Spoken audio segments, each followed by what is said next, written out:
simple. You can see over here on my left uh, is our chat. You type in the chat and it shows up there on the screen. I talk to you, you talk to me, and we get to know each other. How you doing, Julie? You all right? You feeling pretty good? I miss you. I haven't seen you in a few weeks. I hope you're doing well. Things have been going really well for me here in Charlotte. It's been a fun week. I got to see my son in a play this week. My wife is doing shows called March Mania. It's like a comedy tournament, so we have lots to talk about with that. And that's all I can think of right off the bat.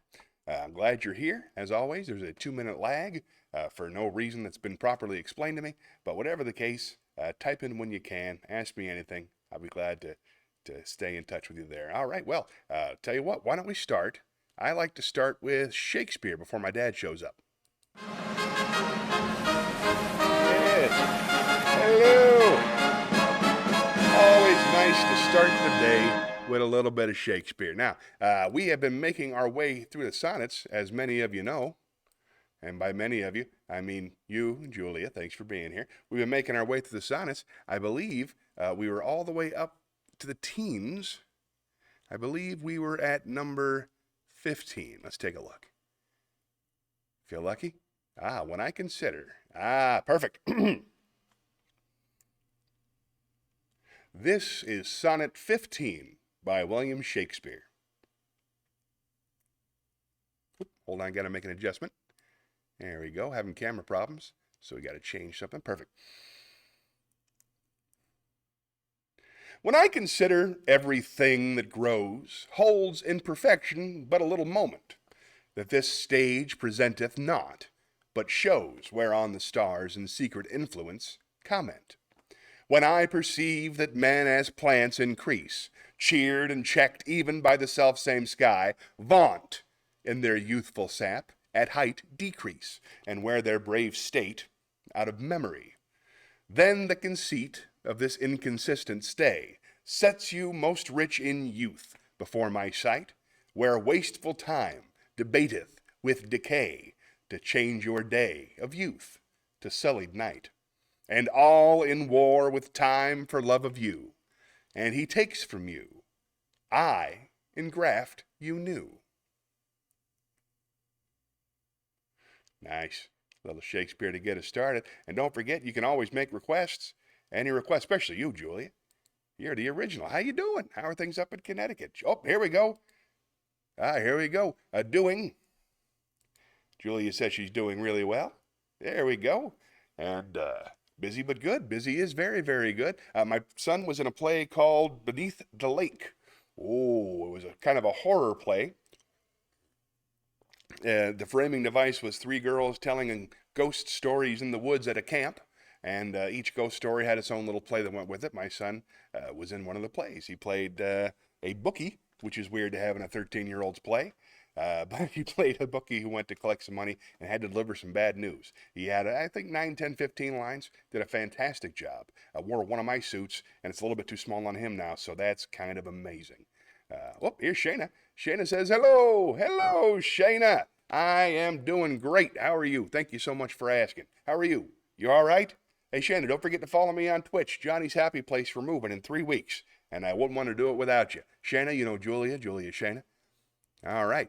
Tell you what, why don't we spin the wheel, and we'll see what happens. And if you have a request, just type it in.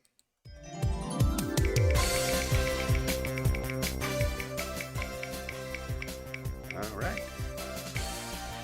Okay, prose, nice. I got some good prose picked out for you, as a matter of fact. Just got some new stuff. Let's head on down into the prose library. Right this way. Here we go. Headphones on. I got 2 pieces of prose for you today. I won't be doing this on Facebook anymore. Starting in April, I'll be moving it over to Twitch. I think I have a better chance of bringing in some more viewers that way. And the Facebook experiment, other than bringing you to the scene, has been mostly a failure. I appreciate you. I appreciate Tony, 5 or 6 other friends. But I want to try to make some new friends over on Twitch, see how it goes.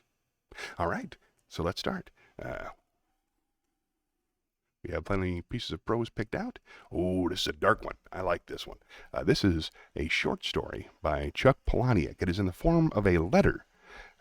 It's from a book called Haunted, which is a deeply, deeply disturbing book. It's a collection of short stories and poems. Each character writes his own poems within the book. It's a little hard to explain, but I've read it 10, 15 times. Except for the first story, which I've only read once because it's very, very upsetting. This one's upsetting, but not nearly as upsetting as that first story. So this is from Haunted by Chuck Palahniuk. And let me go full screen here. This is called Product Placement, a story by Chef Assassin by Chuck Palahniuk.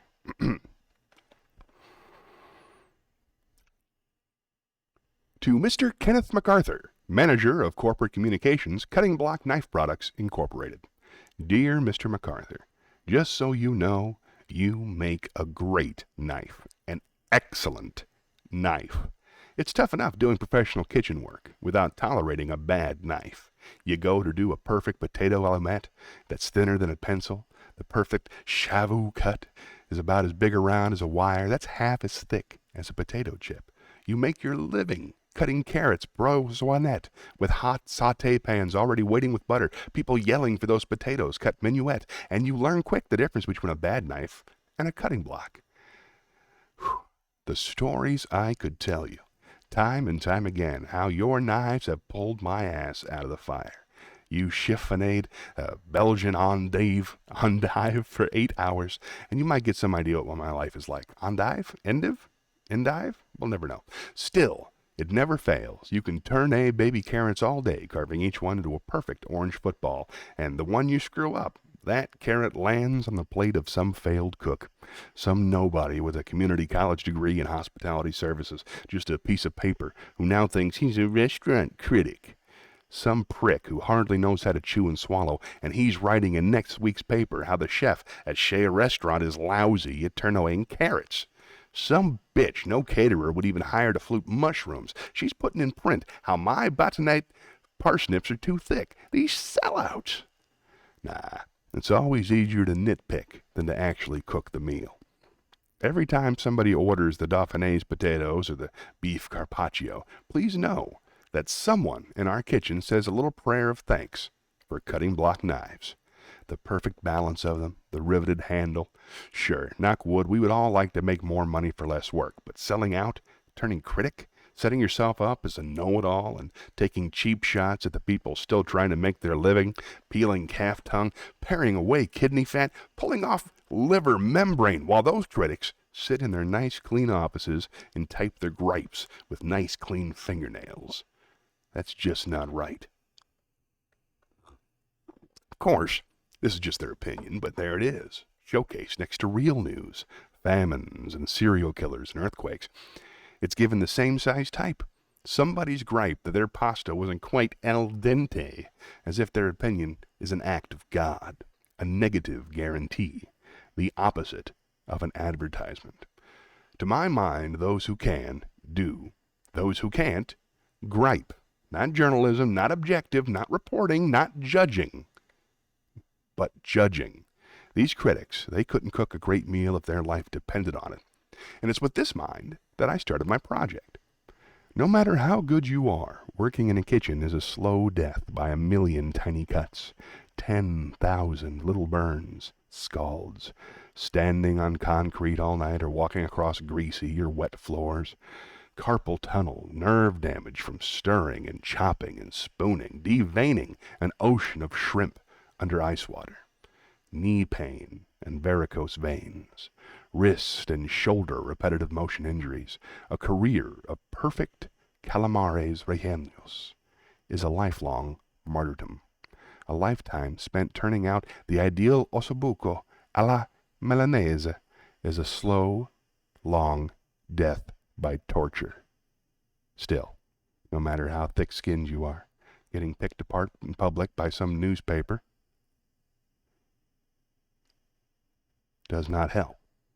Those online critics, you guys hear an echo?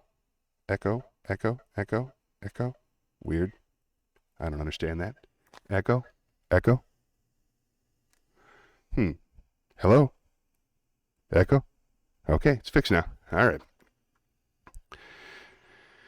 No matter how thick-skinned you are, getting picked apart in public by some newspaper or an internet writer does not help. Those online critics, they're a dime a dozen. Everybody with a mouth and a computer. That's what all my targets have in common. It's a blessing the police don't work a little closer together. They might notice a freelance writer in Seattle, a student reviewer in Miami, a Midwestern tourist posting his opinion on some travel website. There is a pattern to my 16 target. What is making... How is... Is that from my phone?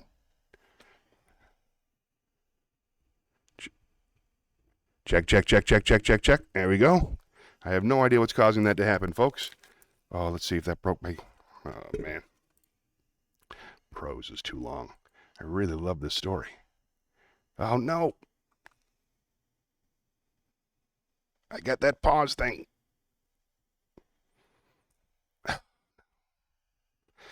My camera's been acting up.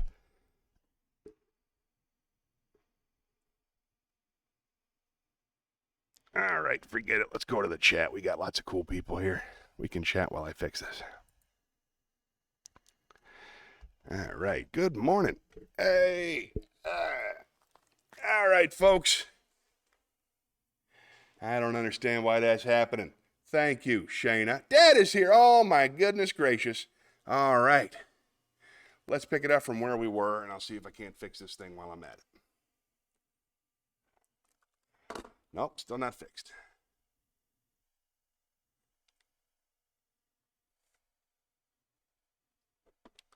All right.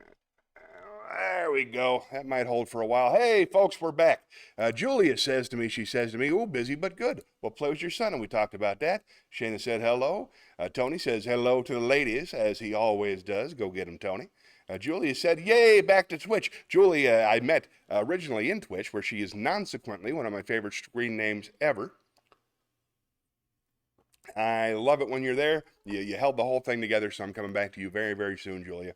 Thank you. I'm under Johnny. I took the Butch Hockersmith's account, and I changed it to Johnny's Happy Place, so you shouldn't have to resubscribe if you're already there. Would it be possible to do one show on Facebook and one show on Twitch? It would be possible, but it's kind of inconvenient. But I'll think about it. I only do one show a week, but I will definitely think about it. Dad says Dad is here. I'm so happy. Haven't talked to Dad in a little while. Missed you last week. Hi, Dad. How are things going? Are you in Tampa? Who there's with you? Who's keeping you company? How many dogs are in the room? Sauce Got Jokes is here. For some reason, his lower half is I don't understand why that's his logo. It doesn't matter. Good morning, Sauce. And good morning, Dad. Shayna says hi. She says there's no echo. No echo for you. Asking, are you guys ready for March Mania? For those of you outside of Charlotte, I am definitely ready for March Mania. March Mania is a tournament-style comedy competition, which I'm severely morally opposed to, but my wife produces it, so I go along with it, and I write the graphics. I use OBS, just like I do here on the program, and we have a show tonight, a show tomorrow night, and then a couple shows next week. Hey, Lil Bit's here. Hi, Lil Bit. Good morning. All right. Ooh, Sauce wanted to know, Sauce, who are you competing with tonight or tomorrow? Nathan Baker. That's a tough one. Nathan's a very funny guy. I like him a lot. It ought to be an interesting challenge. All right, then. I think we're back in business. So forget the pros, right? That didn't even happen. We're going to do that later. For right now, what do you say we just spin the wheel?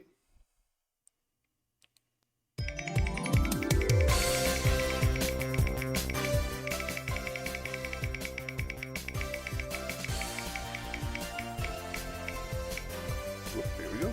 Joke. All right, Dan, let's head into the comedy club.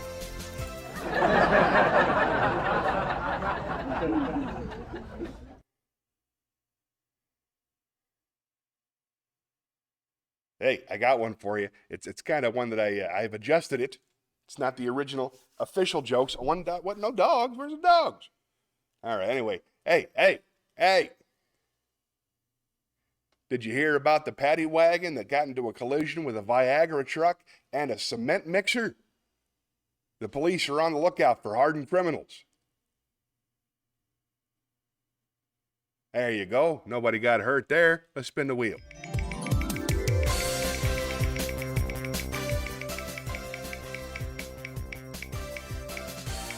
Nice. All right, then. Zen Cohen's, why don't you meet me out at the campground?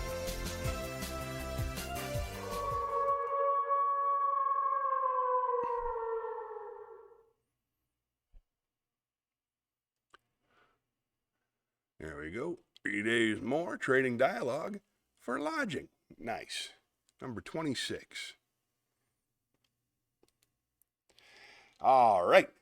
This is Zen Cohen, number 26. Nice, right? Zen Cohen, number 26. Trading dialogue for lodging. Provided he makes and wins an argument about Buddhism with those that live there, any wandering monk can remain in a Zen temple. If he is defeated, he has to move on. In a temple in the northern part of Japan, 2 brother monks were dwelling together. The elder one was learned, but the younger one was stupid and had but one eye, probably due to his stupidity. A wandering monk came and asked for lodging, properly challenging them to a debate about the sublime teachings. The elder brother, tried that day from much studying, told the younger one to take his place. Go and request the dialogue in silence, he cautioned. So the young monk and the stranger went to the shrine and sat down. Shortly afterwards, the traveler rose and went in to the elder brother and said, "Your young brother is a wonderful fellow. He defeated me." "Relate the dialogue to me," said the elder one. "Well," explained the traveler, "first I held up one finger, representing Buddha, the enlightened one. So he held up 2 fingers, signifying Buddha and his teaching. I held up 3 fingers, representing Buddha, his teaching, and his following, living the harmonious life. Then he shook his clenched fist in my face, indicating that all 3 come from one realization. Thus he won, and so I have no right to remain here." With this, the traveler left. "Where is that fellow?" asked the younger one, running into his elder brother. "I understand you won the debate." "Won nothing. I'm going to beat him up." "Tell me the subject of the debate," asked the elder one. "Why, the minute he saw me, he held up one finger, insulting me by insinuating that I have only one eye. Since he was a stranger, I thought I would be polite to him, so I held up 2 fingers, congratulating him that he has 2 eyes. Then the impolite wretch held up 3 fingers, suggesting that between us, we only have 3 eyes. So I got mad and started to punch him, but he ran out, and that ended it." It's more like a street joke than a Zen Cohen. I like it. Hey, good morning, Glenn. Here, let's go to the chat.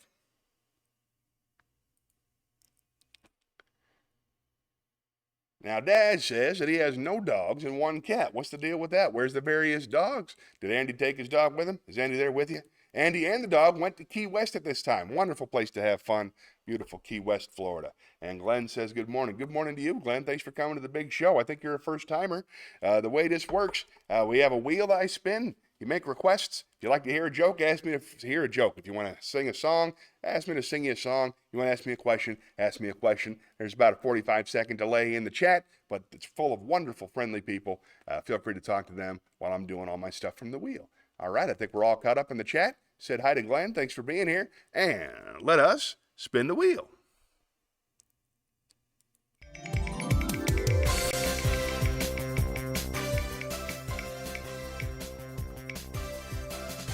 All right, song.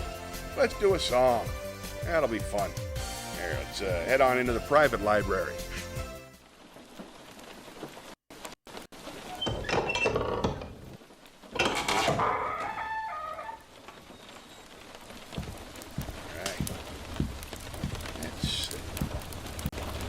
Got all kinds of awesome stuff here. Let's do this.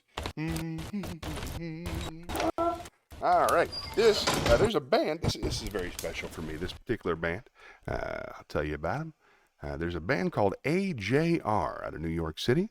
Very, very talented young men. My daughter, my 9-year-old, at the time 70. Oh, hey, Glenn.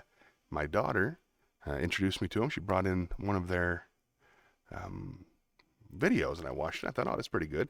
And then I watched another one of the videos, and I thought, oh, that's pretty good. Then I watched one of their concert films. I'm like, oh, these guys, they really get it. I like them a lot. So I bought all their albums, and I'm going to go see them live with the family in April. So I'll tell you all about that when the time comes. But until then, this is a song by AJR. I'm going to try to sing it. We'll see how it goes. Well, hold on. Well, I'm not too superstitious, but I knock on wood a lot. praying I'll wake up tomorrow, get the guts to tell you off. But I know I'll never get there. You could scream and wish me dead, but I'll crawl back to tomorrow. Why the hell can't I get mad? Someday won't this be funny? Well, I want it funny now.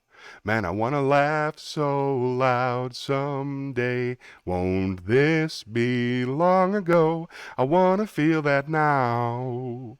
Sorry if I can't see how I'm screwed. But hey, what can you do? I'm a touchy-feely fool. I would give anything not to give a shit about you. Life is pretty cruel for a touchy-feely fool. I would give anything to not give a shit, but I do. I would give anything to not give a shit. Well, I'm not too claustrophobic, but I lose my breath sometimes. Now I can't even talk to you. Now your lawyers talk to mine. Could you teach me to be ruthless? Could I be unfeeling too? Maybe someday when I'm older, I'll be better off like you. I'm better off a stick. I'm better off a stone. I'm better off a jerk. I'm better off alone. I'm better off not feeling stress or feeling bliss. I won't be much, at least I won't be feeling this. I'm screwed, but hey, what can you do?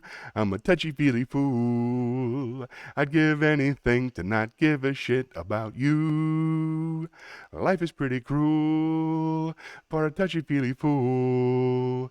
I would give anything to not give a shit, but I do. There you go.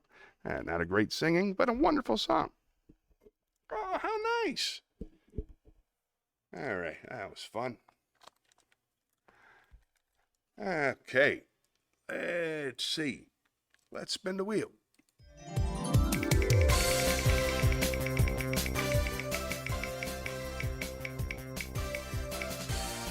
Oh, all right.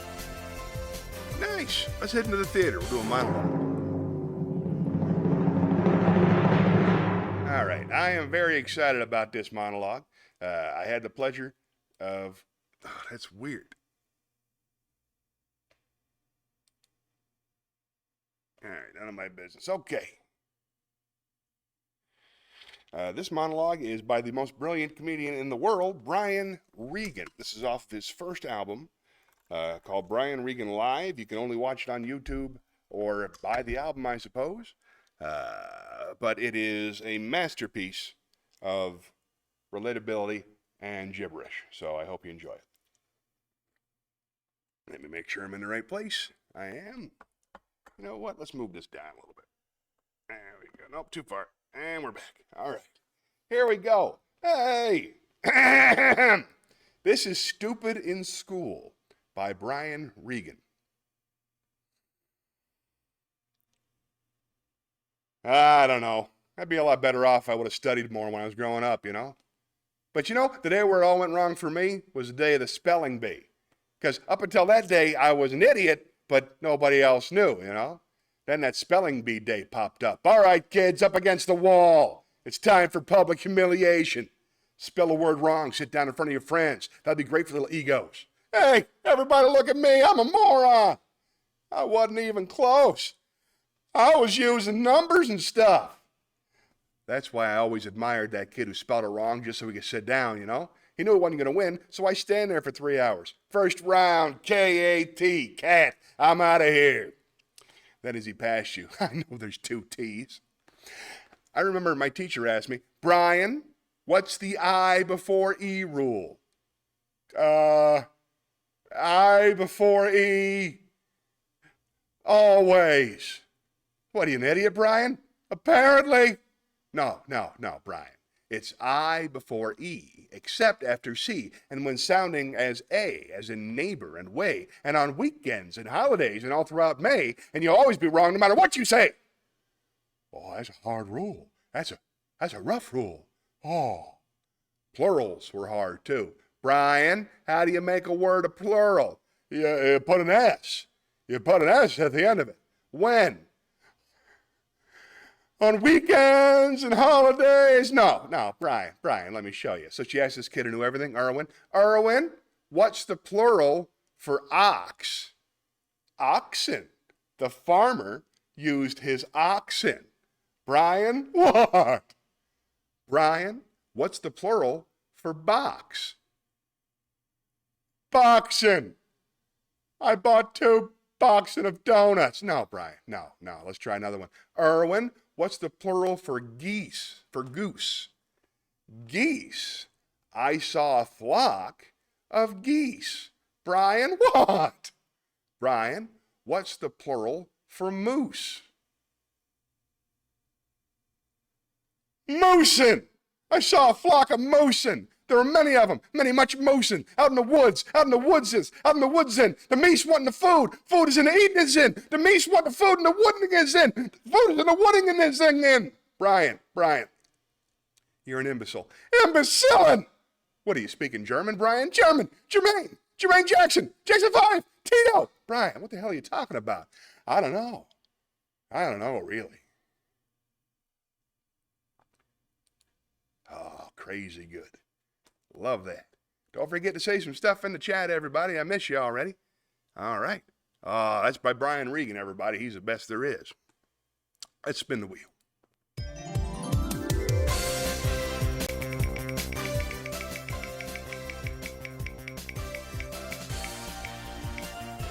Nice. All right, then. Why don't we lay down some wisdom from on high?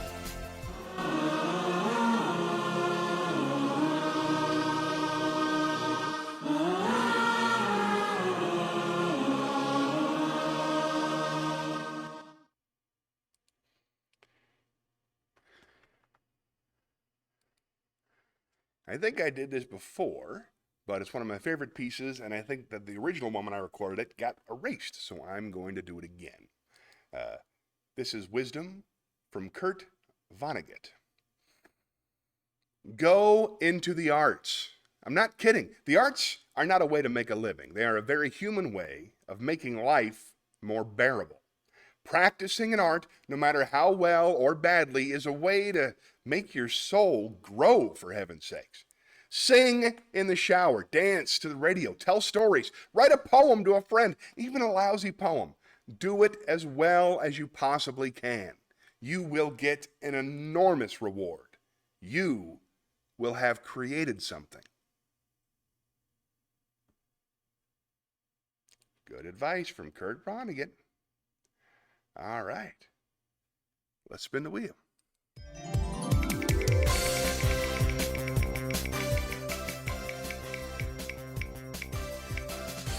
Ooh, poem. All right. Well, let's head into the poetry corner.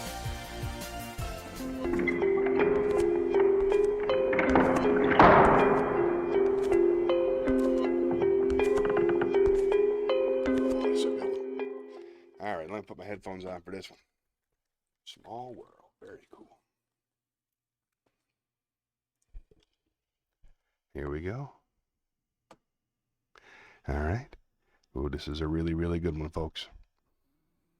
This, by request, is Desiderata, Desiderata, by Max Ehrmann, Maxehrmann.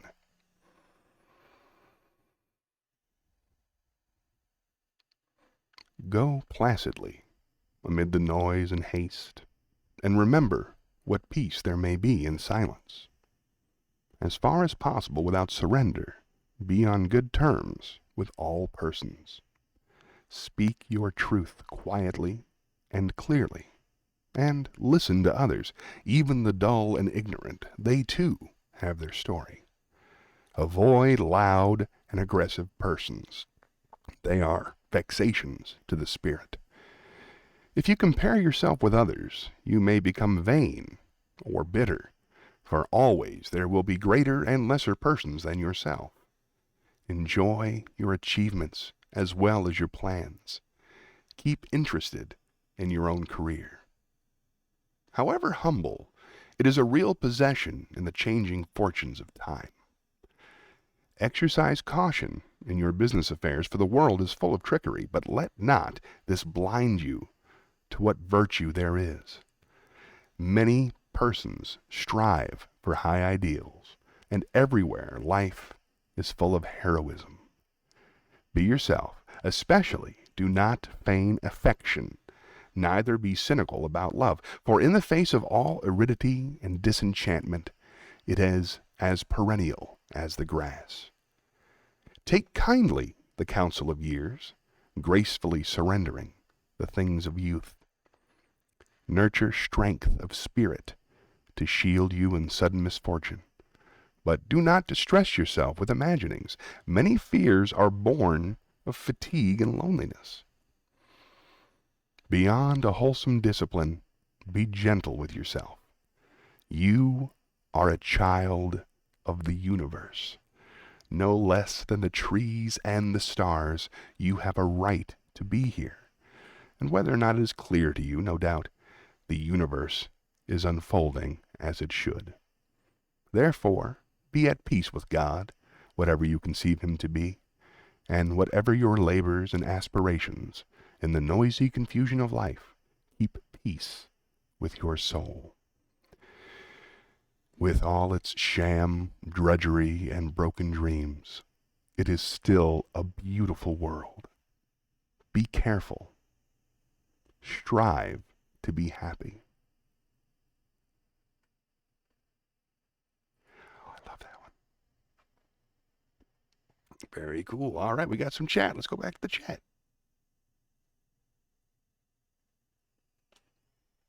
Oh, wrong button. There we go.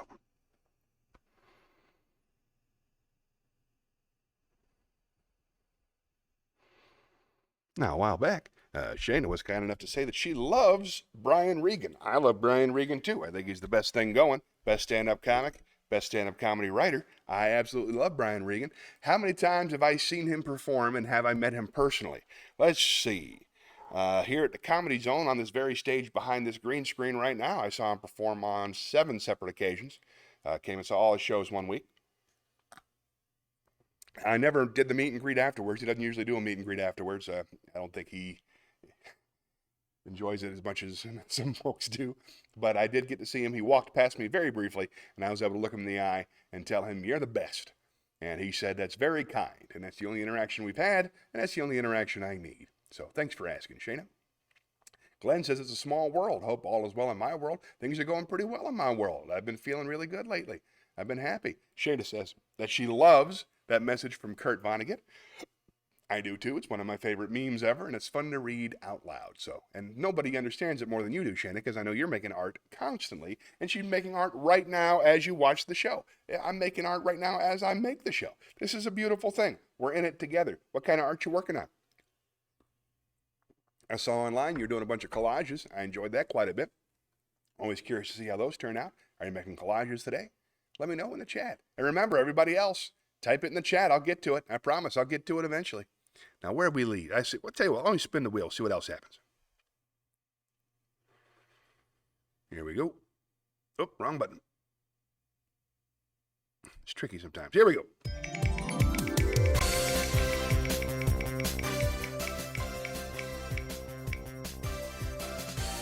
Shakespeare. Let us head to the Shakespeare stage.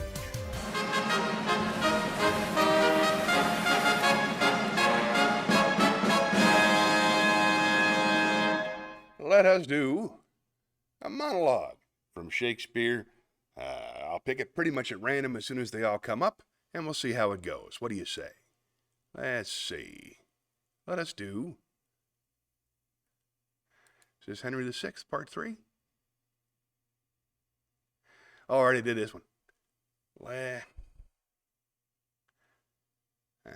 not? Forget it. Forget the monologue. We're doing a poem. I don't care. We're doing a poem. I've decided. This is Dirge of the Three Queens by William Shakespeare. Dirge of the Three Queens. Urns and odors bring away. Vapors, sighs darken the day. Our dole more deadly looks than dying. Balms and gums and heavy cheers, sacred vials filled with tears, and clamors through the wild air flying. Come, all sad and solemn shows that are quick-eyed, pleasured foes. We convent not, else but woes. Nice. All right, let's spin the wheel. Omaha called an audible. That's right. Let's see. Oh, interesting. All right, then. Let us. We'll come back to it. Here we go. Pros. Spin the wheel.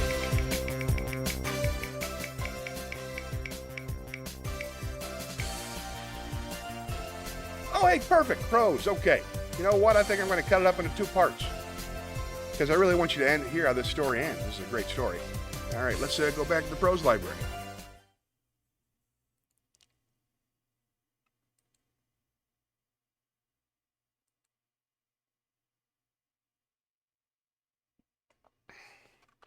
Now, we were reading this letter the gentleman had written to the Cutting Block Knife Company. And I believe we'll pick it up after the word torture. Still, no matter how thick-skinned you are, getting picked apart in public by some newspaper or an internet writer does not help. Those online critics, they're a dime a dozen. Everybody with a mouth and a computer. That's why all my targets have in common. It's a blessing the police don't work a little closer together. They might notice a freelance writer in Seattle, a student reviewer in Miami, a Midwestern tourist posting his opinion on some travel website. There is a pattern to my 16 targets so far. Yes, and there's my years of motivation. There's not much difference between boning a rabbit and a snarky website blogger who said your Constantine Alfanaccio needed more Marsala. And thanks to Cutting Block Knives, your forged Tournay knives do both jobs beautifully, without the hand and wrist fatigue you might get using a less expensive stamped paring knife. Likewise, cleaning a skirt steak and skinning the little weasel who posted an article about how your beef Wellington was ruined with too much foie gras. Both jobs go fast and effortless thanks to the flexible blade of your 8-inch filleting knife. Easy to sharpen and easy to clean. Your knives are a blessing. It's the targets that always turn out to be such a disappointment. No matter how little you expect when you meet these people in person, all it takes is a little praise to arrange a get-together, imply the kind of sexual partner they might want. Better yet, imply you're the editor of a national magazine looking to take their voice worldwide, to exalt them, give them the glory they so richly deserve. Lift them to prominence. All that attention crap, offer them half that and they'll meet you in any dark alley you can name. In person, their eyes are always so small, each eye like a black marble stuck in a fat man's belly button. Thanks in part to Cutting Block Knives, they look better, cleaned and dressed and trimmed. Meat, ready for some good use.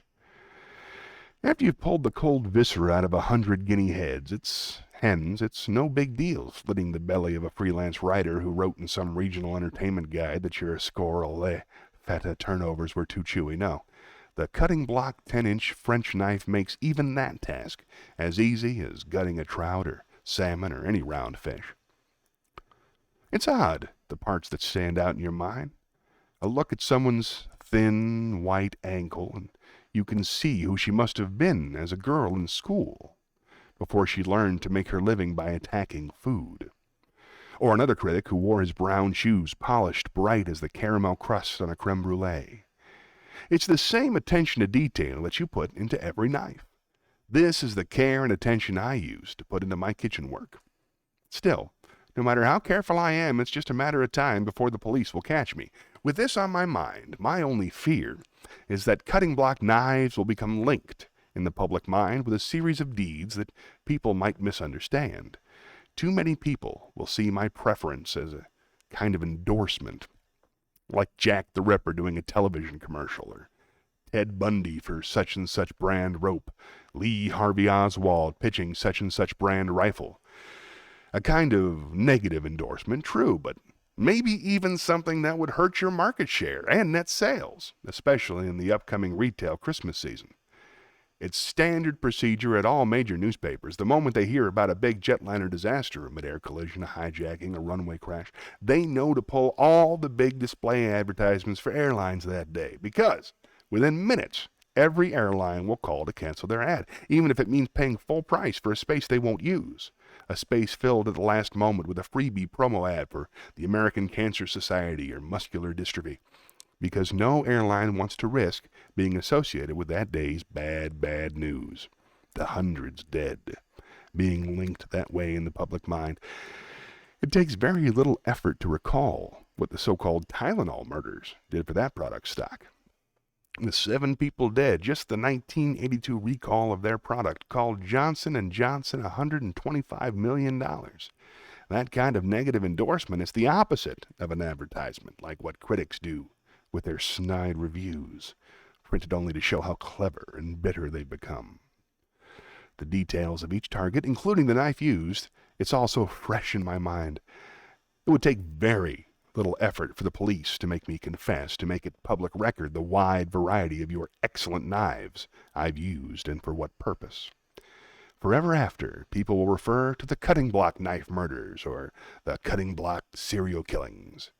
Your company is so much better known than anonymous little me. You have a knife in so many kitchens already. It would be a horrible shame to see your generations of quality and hard work wrecked because of my project. So please bear in mind, food critics don't buy many knives. Knock on wood, but industry sympathy in this case might well be with me. Me, a grassroots hero. You never know. Any small investment you can make, it will benefit us both. The more resources you can provide me to evade capture, the less likely it will be that this unfortunate fact is ever known to your average knife consumer. As little as $5 million would allow me to emigrate and live unnoticed in another country far, far outside your market demographic. That money will guarantee your company a steady rise into a bright future. For me, the money will allow me to retrain in a new field of work, a new career. Or for as little as $1 million, I will switch to Stay Sharp knives, and if arrested, I will swear I've used only their substandard products throughout my project. $1 million. How's that for brand loyalty? To contribute, please run a display advertisement this upcoming Sunday in your local daily newspaper. Upon seeing that ad, I will contact you about accepting your help. Until then, I must continue my work. Otherwise, you can expect another target. Thank you for considering my request. I look forward to hearing from you soon. In this world where so few people will devote their lives to producing a product of lasting quality, I applaud you. I remain, as always, your biggest fan, Richard Talbot. Love that one. Love that story. All right. Why don't we go up to the chat, Shatley? Shayna's got lots of stuff she wants to talk about, so let's talk. Here we go. Ooh, here we go. All right. Love the message from Barnegat. Making art. Oh, I started taking a weekly mixed media art class, Shayna says, on Monday, so I'm really torn about going to class or March Mania tomorrow. I think I might have to skip class because I love comedy. Well, it's going to be a special night. I hope you'll be there. Shayna says she especially loves March Mania. It is a very cool green room to be in. Everybody who's who will be there. Shayna says, do you ever wish you had a clone so you could be in more than one place at once? It's been a long, long time. Yeah, if I could send one guy out to do cruise ships for me and I'd stay here with the family, I could live with that. Just take the money. But otherwise, no, one's one too many, it feels like. Okay, Tony says, Omaha, because I called an audible on the Shakespeare. Now, Shayna said, if you had a clone right now, what would he be and what would he be doing?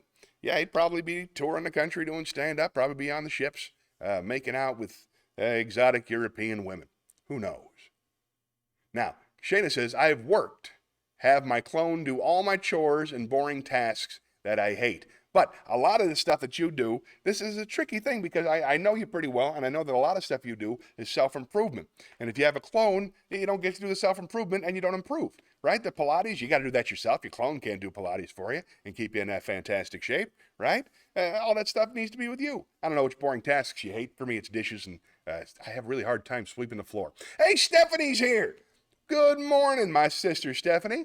And Dad says, good morning. Shayna says, thank you for always being supportive of my artistic endeavors. I sincerely enjoy your artistic endeavors. I love anybody who devotes their life to art. Shayna says, I'm looking forward to seeing Craig Collin compete against a clown. Yeah, I don't know what's going on with that Master Nate there. In the competition, Craig Collin, who a local favorite, great guy. He is going to be competing against a fellow named Master Nate, whose headshot is in full clown makeup. My money's on Craig because he's probably going to bring a lot of people. And all the comedians know him, and the comedians are allowed to vote. So if I had to guess, it'd be Craig. With Sauce Got Jokes and Nathan, I have no idea what's going to happen. That's exciting. All right, we're all caught up. Thank you very much for typing all that. Oh, hey, hold on. There's a couple more. I missed it. Shayna also said, are there any comedians who are on your bucket list who you want to see perform live before you croak? I'd very much like to see Bob Newhart before he dies. I love Bob Newhart's work. Let's see. I've seen Louis, I've seen John Mulaney, I've seen Dave Chappelle, I've seen Brian Regan. Yeah, all the ones. I've seen Sarah Silverman, she's fantastic. I saw Norm Macdonald, I saw Bill Burr. Having a hard time thinking anybody else I'd really want to see. Saw Patton Oswalt tape a special. I don't know, it's the best I got. Hey, Courtney's here. Hi, Courtney. Courtney says that the best comedy show she ever went to was on my Carnival ship. So much respect. Thank you very much, Courtney. I appreciate you stopping by. Where are you writing in from? It takes a minute for the chat to work, but I promise it'll work. If you're a first-time writer, I don't have your last name on here, all I have. But thank you for the respect. Thank you for the kind words, and thanks for stopping in. I really appreciate that. And Shayna says she would have her clone do all the work. That makes sense. All right. Tell you what, why don't we spin the wheel?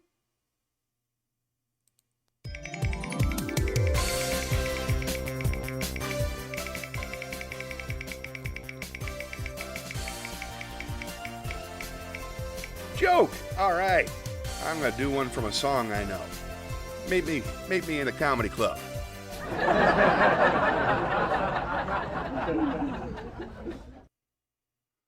Let's see. Come on in. This is a good one. This is from a song. Has a whole bunch of street jokes in it from a movie, which names escape me. Here we go.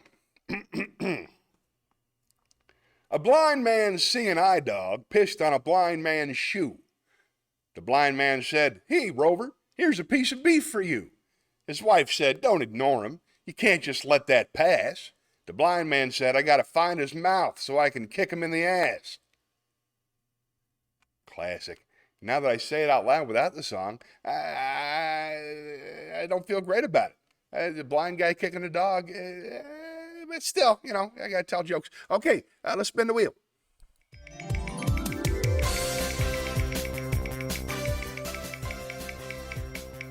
Ooh, Zen Cohen, very nice. Why don't you meet me out in the campfire?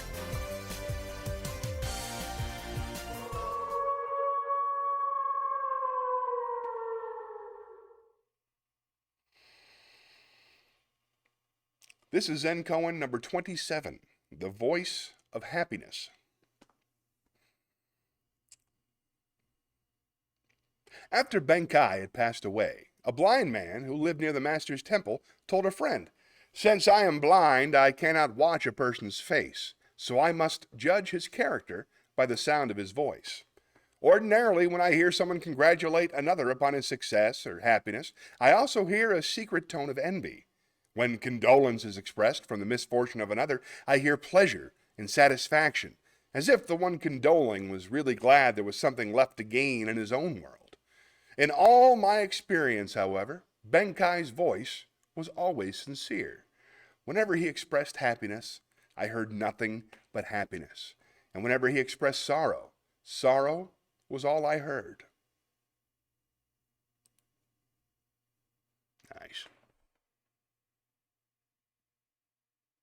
Let's spin the wheel.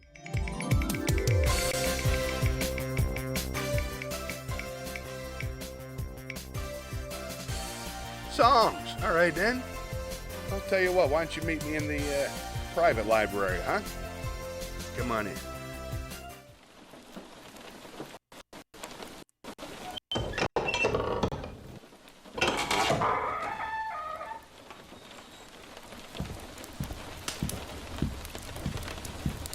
All right, we got a whole lot of Ben Folds.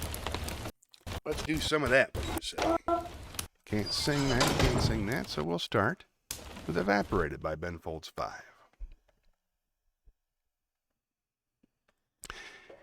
This is Evaporated by Ben Folds 5.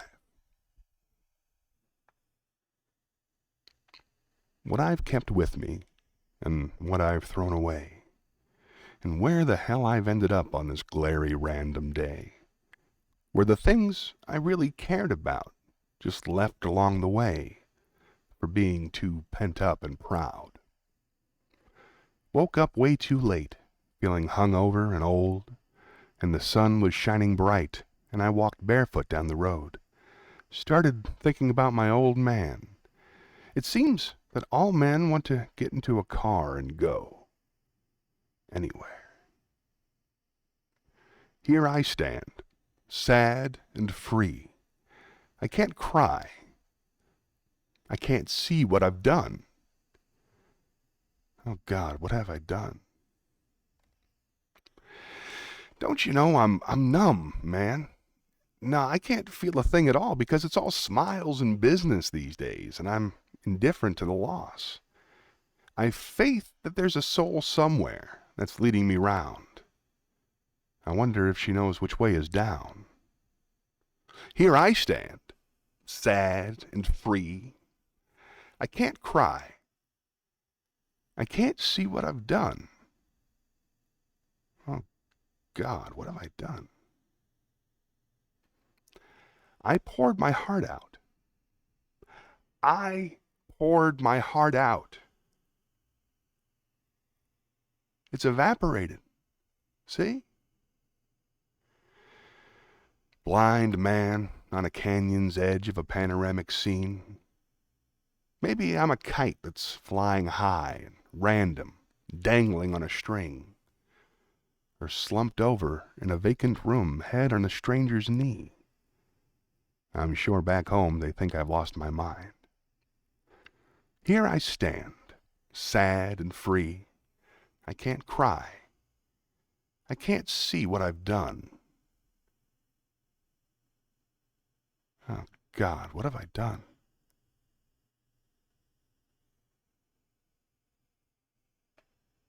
Such a pretty song. Ooh, let's go to the chat.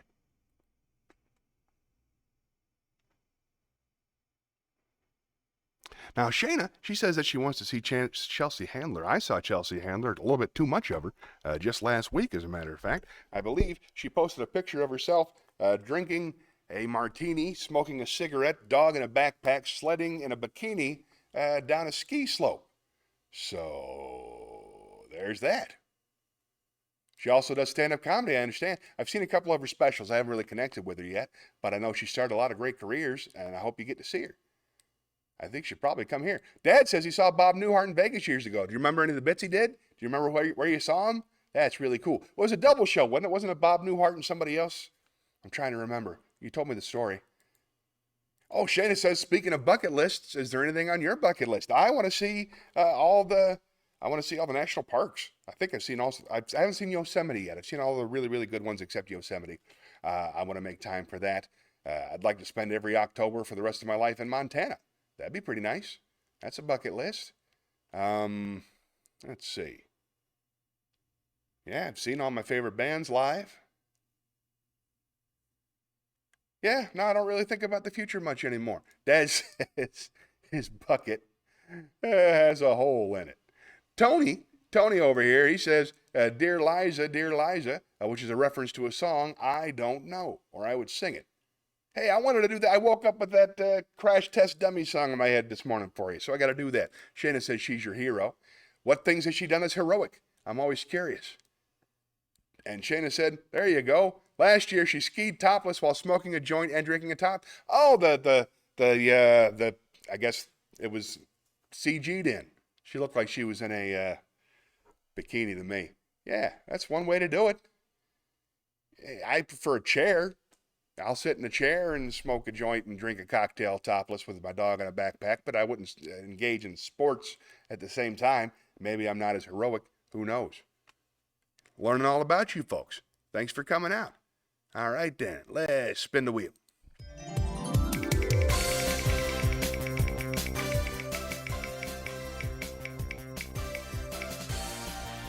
Ooh, all right, monologue. Oh, this is good. I've been watching. Tell you what, let's head into the theater first and I'll tell you all about it. Here we go. Mills Brothers and Bob Newhart. Nice.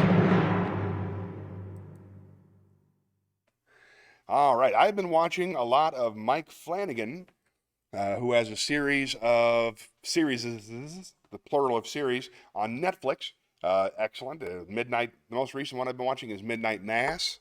Hey, you guys could check something out. There's a show called The Haunting of Bly Manor. I cannot get the first episode to play on any of my devices, and I don't know how to report that to Netflix so they can fix it, because I'd really like to see it. Okay, this is a monologue from Midnight Mass, which is a wonderful series from Mike Flanagan on the Netflix. Oh, it's called What Happens When You Die.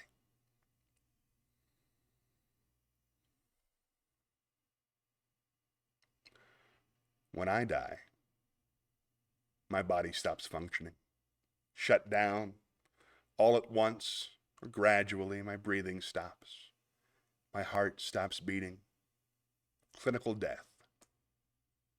And a bit later, like 5 whole minutes later, my brain cells start dying. But in the meantime, in between, maybe my brain releases a flood of DMT. It's the psychedelic drug released when we dream, so I dream. I dream bigger than I have ever dreamed before, because it's all of it. Just the last dump of DMT all at once, and my neurons are firing, and I'm seeing this firework display of memories and imagination, and I am just tripping. I mean, really tripping balls, because my mind's rifling through the memories, long and short term, and the dreams mix with the memories, and it's a curtain call. The dream to end all dreams. One last great dream as my mind empties the fucking missile silos, and then I stop. My brain activity ceases, and there is nothing left of me. No pain, no memory, no awareness that I ever was. No, that I ever hurt someone, that I ever killed someone. Everything is as it was before me, and the electricity disperses from my brain till it's just dead tissue, meat, oblivion, and all of the other little things that make me up. The microbes and bacterium and the billion other little things that live on my eyelashes and in my hair and in my mouth and on my skin and in my gut and everywhere else. They just keep on living and eating, and I'm serving a purpose. I'm feeding life. And I'm broken apart, and all the littlest pieces of me are just recycled. And I'm billions of other places. And my atoms are in plants and bugs and animals and the stars that are in the sky. There, one moment, and then just scattered across the goddamn cosmos. Your turn. What happens when you die? Oh, that's good writing. All right. Very, very nice. All right. Well, let's go back to the chat chalet.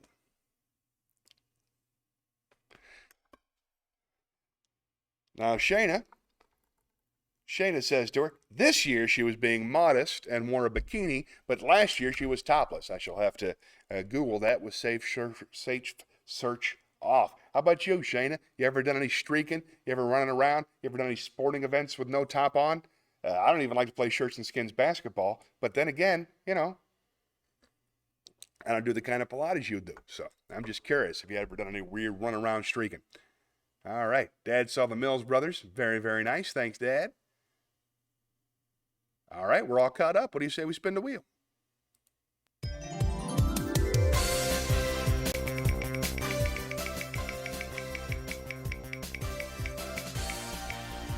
Ooh, nice. Let's see if we can't learn something. Let's lay down some wisdom from on high.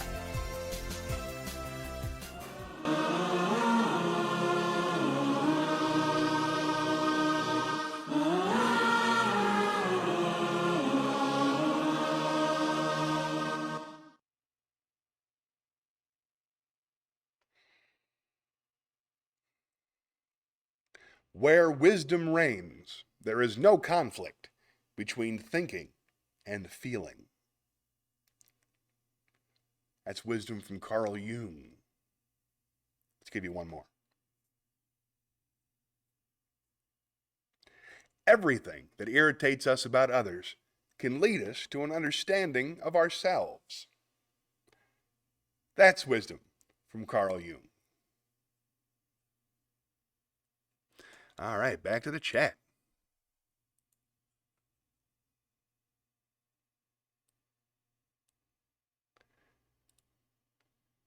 Stephanie says she became powder.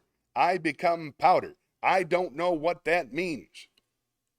We all do eventually. Oh, that's probably what happens when you die. You become powder. I get it now.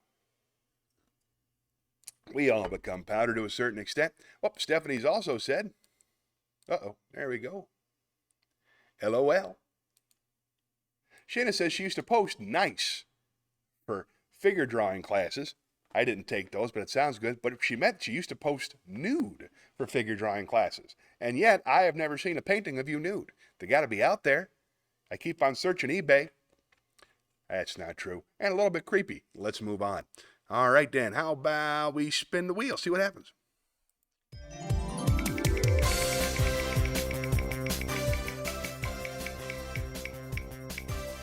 Nice poems. All right, Dan, meet me in the poetry corner.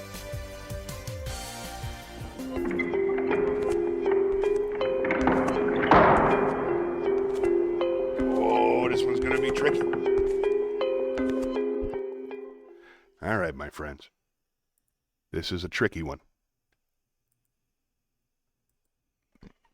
This is by E.E. Cummings. Now, E.E. Cummings, as many of you know, he wrote entirely in lowercase. So please imagine these words being spoken in lowercase. Also, it doesn't always make 100% sense, so I'm just going to try to make the words as pretty as I can. And then we'll go. All right, here we go.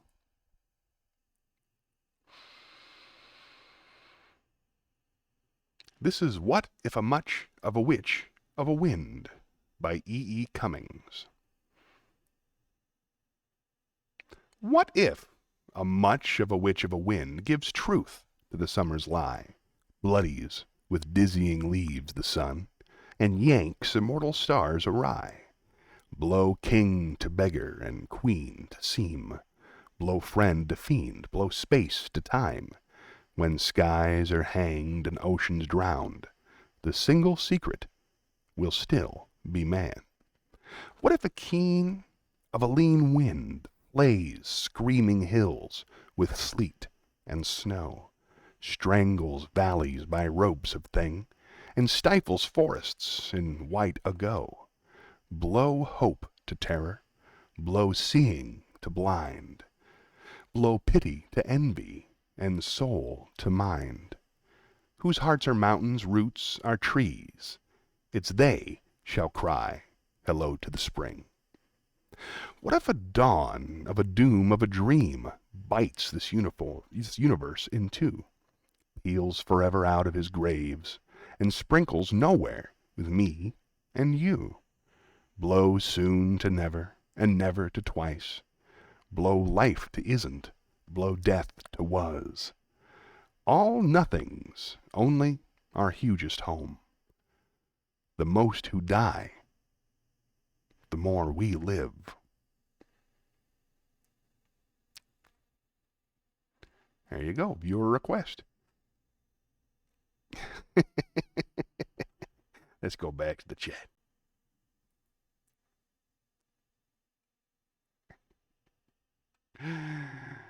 Shayna says she used to pose nude for a figure drawing class, and she's thinking about doing it again at the art studio I've been working at. Sure, a couple extra bucks will be fun. Draw some people. Comedians, I meant to say. LOL from Shayna. And Tony said nude and Picasso-esque, no safe search necessary. And Tony's right. If the boobs are on the same side, you can post it on Instagram. That's just science. All right, well, let's spin the wheel.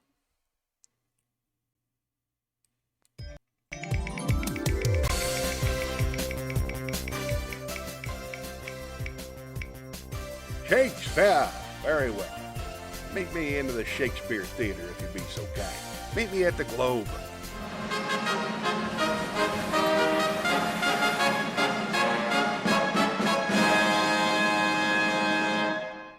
All right, let us do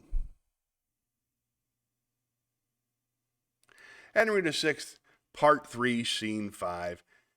This is delivered by Richard of Gloucester. So, what? Henry VI, Part 3, Scene 5, Richard of Gloucester. What, will the aspiring blood of Lancaster sink in the ground? I thought it would have mounted. See how my sword weeps for the poor king's death. Oh, may such purple tears be always shed from those that wish the downfall of our house. If any spark of life be yet remaining, down to hell, and say I sent thee thither. I, that have neither pity, love, nor fear. Indeed, 'tis true what Henry told me of, for I have often heard my mother say I came in the world with my legs forward. Had I not reason, think ye, to make haste, and seek their ruin that usurped our right? The midwife wondered, and the women cried, Oh, Jesus bless us, he is born with teeth, and so I was, which plainly signified that I should snarl and bite and play the dog. Then, since the heavens have shaped my body so, let hell make crooked my mind to answer it. I have no brother, I am like no brother, and this word, love, which gray beards call divine, be resident in men like one another, and not in me. I am myself alone. Clarence, beware. Thou keep'st me from the light, but I will sort a pitchy day for thee, for I will buzz abroad such prophecies that Edward will be fearful of his life, and then to purge his fear, I'll be thy death. King Henry and the prince his son are gone. Clarence, thy turn is next, and then the rest, counting myself but bad, till I be best. I'll throw thy body in another room and triumph, Henry, in thy day of doom. Fun. All right, let's spin the wheel.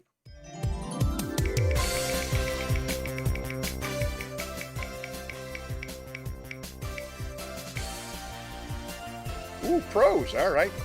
I already did a couple of long ones there, but what the heck? Let's go in the prose library.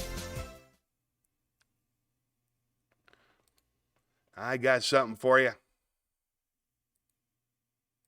Perfect. Okay. I am a great fan of a writer named Charles Kuralt. Charles Kuralt wrote a book called Life on the Road, which was an audiobook that I listened to fairly often when I was a young upstart road comic, listened to it on the cassette player in my car. And in one of these chapters, Charles talks about his regrets and about the dangers of travel. This is called Perils by Charles Kuralt.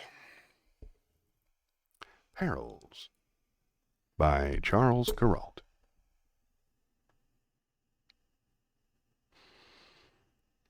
"Thrice have I suffered shipwreck," wrote St. Paul one day when his nerves were jangled by travel. "A night and a day I have been in the deep, in journeyings often, in perils of water, in perils of robbers, and perils by mine own countrymen and by the heathen, in the city and the wilderness and the sea, in weariness and painfulness and cold." I know, it's not all fun out there. It helps if you make it a rule never to eat in a restaurant with kings, foxes, coaches, or horses in the name. Beware of the word gourmet. If a restaurant says it serves gourmet food, you are going to get a frozen dinner that has been warmed up in the microwave. Do not eat in a restaurant on the top of a building. If you must eat in a restaurant on top of a building, never eat in one that revolves. Do not try and find a good restaurant in Kansas. There is much good home cooking in Kansas, but there are no good restaurants. There used to be one, the dining room of the hotel in the cow town of Alma, but the proprietor got disgusted and moved to California, where his cooking would be appreciated. When you cross the Missouri River, headed west, pack a peanut butter sandwich, for there is nothing to eat until you get to Denver. When you go out to dinner, leave the television set on and a do not disturb entering to keep somebody from entering and stealing your suit. This may keep the maid's boyfriend from entering and stealing your suit. Never sleep on the side of the bed next to the telephone. That is where everyone else sleeps for the convenience of answering the morning wake-up call, and that is where beefy traveling salesmen sit during their day to call their clients. The mattress on that side of the bed is always broken down, and you will find your slumber interrupted by the need to keep grasping the uphill sheet to keep from rolling off towards the telephone. The interstate highway system is a wonderful thing. It makes it possible to go from coast to coast without seeing anything or meeting anybody. If the United States interests you, stay off the interstate. Carry a rubber sink stopper in your pocket. The mechanical arrangements for keeping water in motel sinks never work. If you rub a thin film of soap on the bathroom mirror, it will keep it from steaming up while you take your shower. When making hotel reservations, say down and out up front. They'll know what you mean. A room that is downstairs with an outside entrance is easy to reach, preventing the tendinitis that afflicts the suitcase-carrying arms of travelers who convey bags down halls and upstairs. A room that is also near the front of the building will be farthest from the diesel refrigerator trucks that are invariably parked all night with their engines running. They park in back. Always ask for dry toast at breakfast with butter on the side, so they do not slather that greasy stuff on the toast back in the kitchen. I don't know what it is, but it isn't butter. Pay for your breakfast with paper money only. Save all the quarters you get in change. You are going to need plenty of quarters as the day goes along at newspaper boxes, toll booths, and Coke machines. The traveler setting out without a pocketful of quarters in America today is a soldier going into battle without ammo. If you are going from New York to Washington, avoid both the Pan Am shuttle and the Trump shuttle. Save time and aggravation by going on the train. Take the club car on the way down, for on the southbound Metroliner, they hook the club car right behind the engine, making for a trip smooth enough for you to read the papers and do the crossword puzzle at 100 miles per hour. Ride in an ordinary coach on the way back, however. Northbound, the club car is always the last car on the train, not the first, and it snaps around in the curves like the business end of a whip, requiring you to hold on with both hands while your complimentary seafood tidbits slide off the tray into your lap. West of the Mississippi, travel, if possible, with your own coffee pot. The coffee gets progressively weaker from Illinois westward. My theory for this is that the pioneers ran out of coffee as they traveled west and had to reuse the grounds. Their descendants grew up liking it that way. The weakest coffee in America is served in Brookings, South Dakota. Some say Salt Lake City, but they are people who have not yet been to Brookings. Never be without a pint of vodka. There are still dry counties in this country.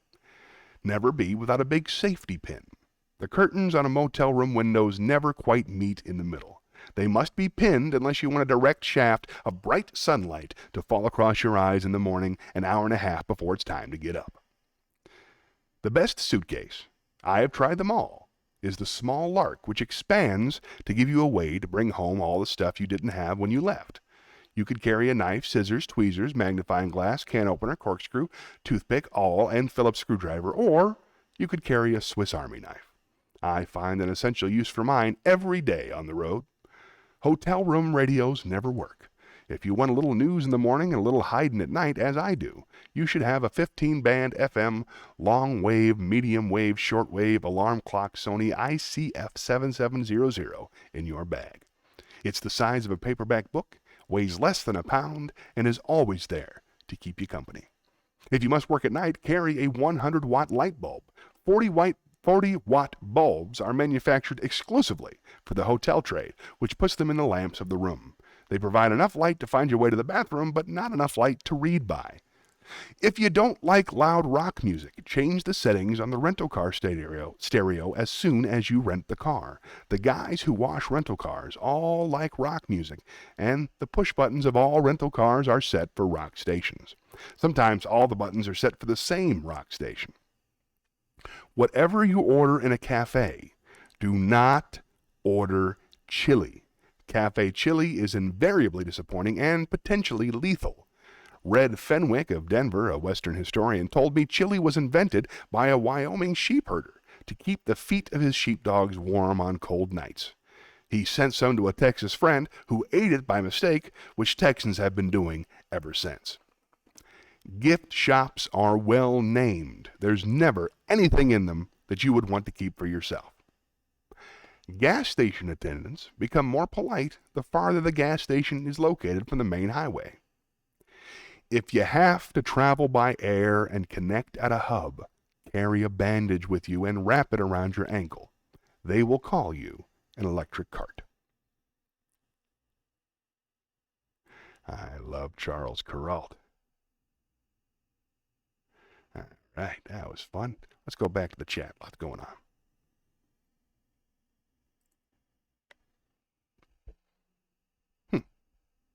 Weird.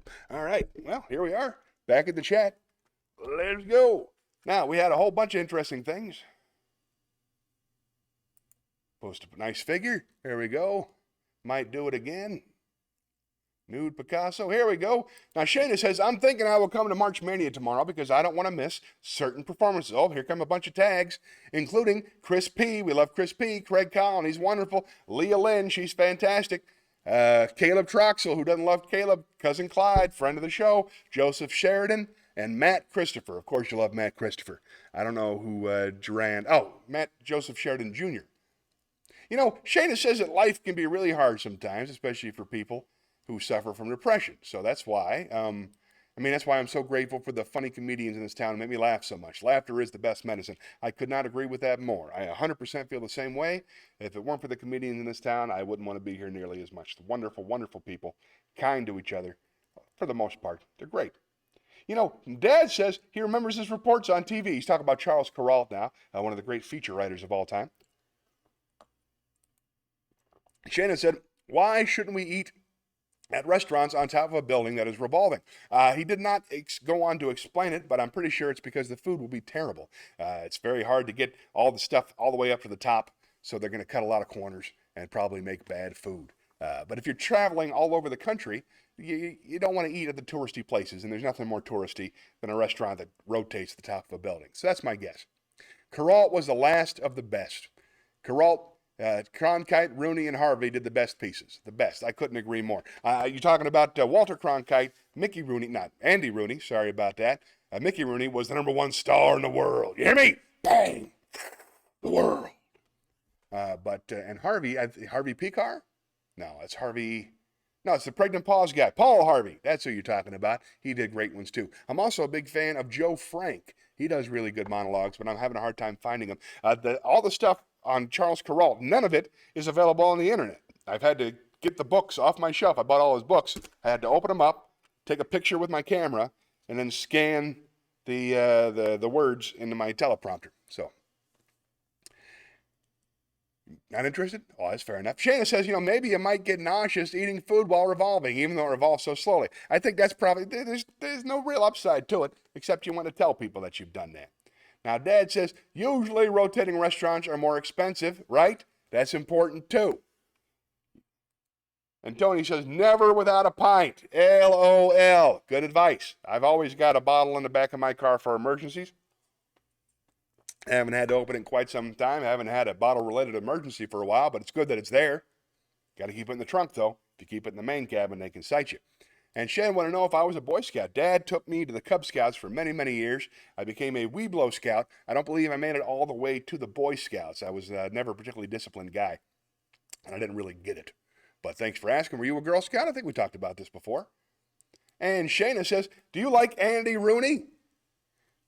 From 60 Minutes, that last monologue he reminded me of Andy Rooney. Yes, absolutely. Yes, I love Andy Rooney. I have a book of his poems, or a book of his monologues too. I'll see if I can't throw one up in the next couple of weeks for some prose.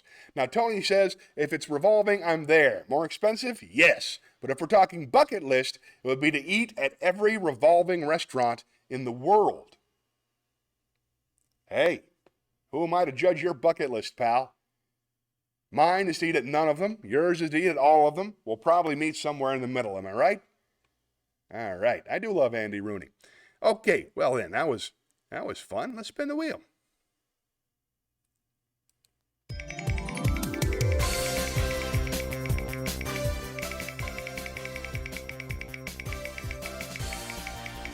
Whoop, joke. All right then. Let's go to the Comedy Club. I'll tell you an old joke.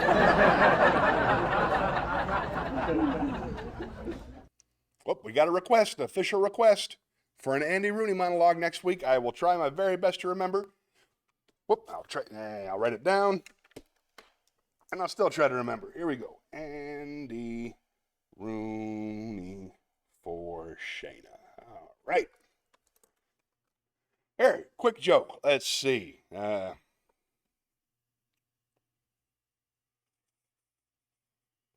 Sure, I'm going from memory, and for some reason it's giving me the business. So give me just a second.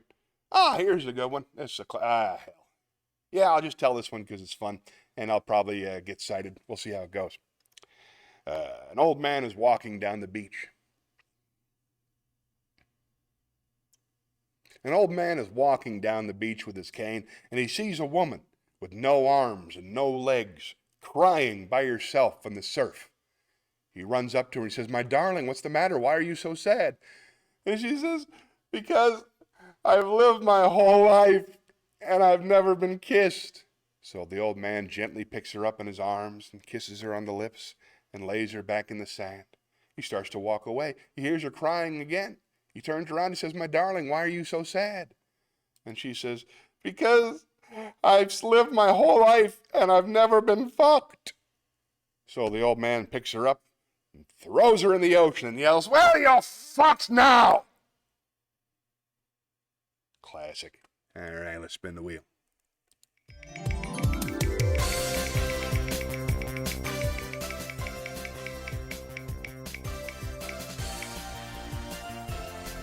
Ooh, another Zen Cohen. Why not?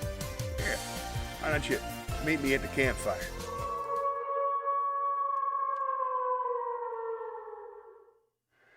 Let's see. I think the last one. This is nice. I like this. This is number 28. This is Open Your Own Treasure House.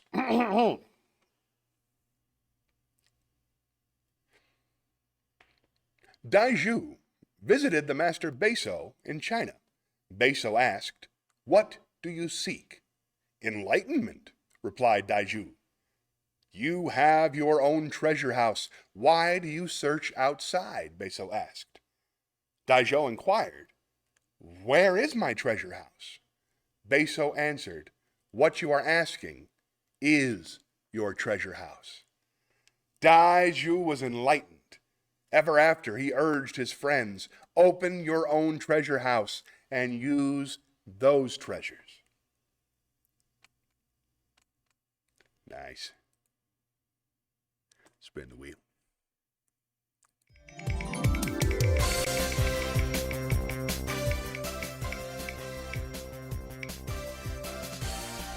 Acapella.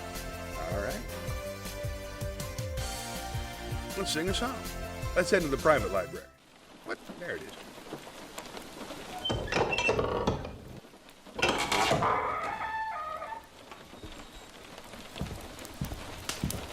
I just feel like singing this one. No lyrics or nothing. This is from memory because it's like probably my second or third favorite song. This is a song by the great Billy Joe Shaver, and it is entitled Old Chunk of Coal. I'm just an old chunk of coal, but I'm gonna be a diamond someday. I'm gonna roll and roll till I'm so blue perfect. I'm gonna put a smile on everybody's face. I'm gonna kneel and pray every day, lest I should become vain along the way.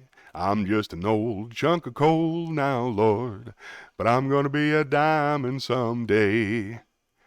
I'm gonna learn the right words to talk. I'm gonna search and find a better way to walk. I'm gonna spit and polish my old rough-edged self till I get rid of every single flaw. I'm gonna be the world's best friend. Gonna go around shaking everybody's hand. I'm gonna be the cotton-picking rage of the age. I'm gonna be a diamond someday. There you go. Oh, and I saw that we had a request for Dave Barry for Tony. I've been trying to find some Dave Barry too. I only have one of his books, and all of his essays can't be found online. They're very well protected by his the folks who own his stuff, I guess. But I will see if I can find some Dave Barry, as well as can be expected with my age and temperament. All right, we had a great show today. That was a lot of fun. What do you say we say our goodbyes? Meet me at the talk show desk. Thanks for watching, everybody. I'm going to wrap it up a little bit early today so I can get ready for my big writing group. Hope everybody enjoyed it a little bit. Don't forget to follow me on TikTok. Don't forget to follow me on Twitch. Again, I'm under Johnny's Happy Place, and I'll be broadcasting on Twitch starting in 2 or 3 weeks. So please follow me there. Until next time, remember, the only way to save this country is for all of us to love one another. So love yourself first, then love somebody else. Then, if you can, love everybody. That's what I'm trying to do. We'll meet again. Don't know where, don't know when, but I know we'll meet again some sunny day. Hi, Ryan. Keep shining through just like you always do, and the blue skies will push the dark clouds far away.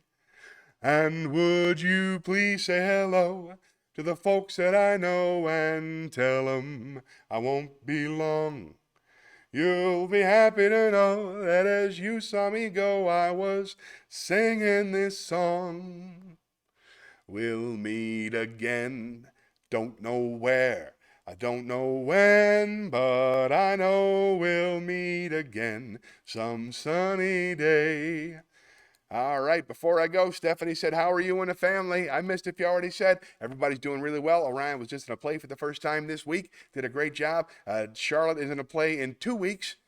She's going to be in Moana, so we're all looking forward to that. We're going on a trip pretty soon. Everybody's healthy. Debbie's working too hard, and we got 2 shows coming up in the next couple of days. Thanks for watching. Bye, everybody.